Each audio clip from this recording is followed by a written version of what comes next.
The CEO who ignored the janitor, until one meeting changed everything. Emma Lawson had earned a reputation as one of the youngest and toughest CEOs in the country. At only 38 years old, she led one of the fastest-growing technology companies in New York. Investors admired her confidence, employees respected her intelligence, and competitors feared her determination. Emma believed that success came from discipline, speed, and never showing weakness. One Monday morning, she arrived early for an important board meeting that could decide the future of her company. A multinational corporation was preparing to invest hundreds of millions of dollars. Everything had to be perfect. As Emma hurried toward the executive conference room, she noticed an elderly janitor slowly cleaning the hallway. His old cleaning cart partially blocked the entrance. Without looking at him carefully, Emma frowned. "Move this cart immediately," she said sharply. "People have important work to do." The janitor quietly smiled. "I'm sorry, ma'am, I'll move it right away." Emma walked away without another word. To her, he was simply another employee doing a small job. She never even asked his name. Inside the conference room, the atmosphere was tense. Lawyers, executives, and investors filled every seat. The presentation began smoothly, but halfway through the meeting, disaster struck. The company's entire financial database suddenly became inaccessible. Screens turned black. Important documents disappeared. The investors looked confused. "What happened?" one director asked. The IT department rushed into the room.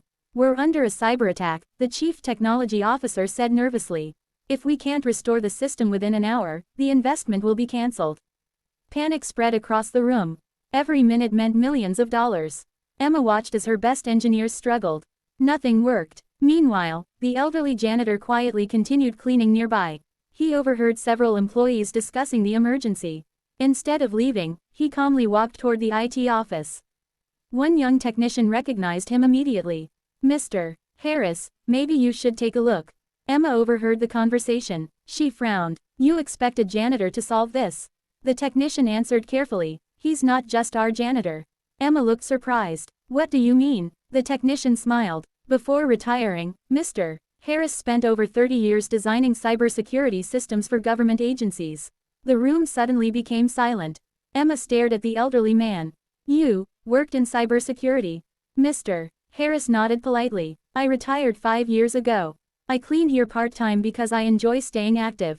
Emma felt embarrassed. Only an hour earlier, she had treated him as though he didn't matter. Without wasting time, Mr. Harris entered the server room. He quietly examined several monitors.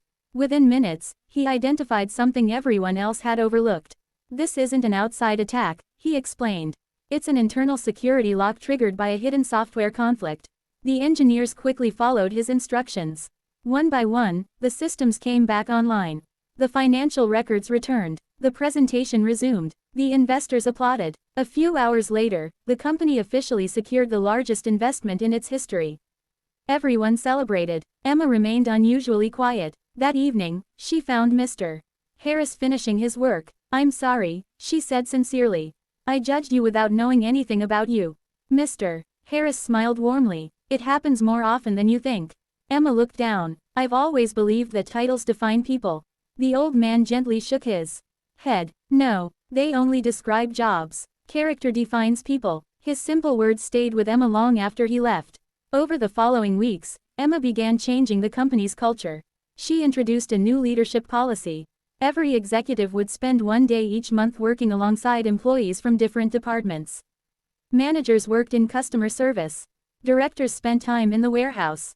Executives joined maintenance teams. The goal wasn't publicity, it was understanding. The results surprised everyone. Communication improved. Employee satisfaction increased. Ideas flowed more freely. People finally felt heard. One afternoon, Emma invited Mr. Harris to speak during a leadership workshop. The room was filled with managers. He didn't show complicated charts. He simply shared one sentence. "Every person you meet knows something you don't." Silence filled the room. Many executives wrote the sentence in their notebooks. Emma smiled. It was the most valuable leadership lesson she had ever heard. Months later, the company won an international award for workplace culture. During her acceptance speech, reporters expected Emma to discuss profits and innovation. Instead, she told a different story. "I once believed success came from being the smartest person in the room." She paused. "I was wrong. Real leadership begins when you start respecting every person, regardless of their title. The audience stood and applauded. Back at headquarters, Mr. Harris watched the speech from the break room. He quietly smiled and returned to his work. He had never wanted recognition. He simply believed kindness and humility made every workplace stronger. Emma never forgot the lesson. Whenever she met a new employee, she introduced herself first. She listened before speaking. She learned names instead of job titles. And every time she walked past the hallway where she had once ignored an elderly janitor, she remembered one unforgettable truth. The greatest value is often hidden behind the simplest appearance.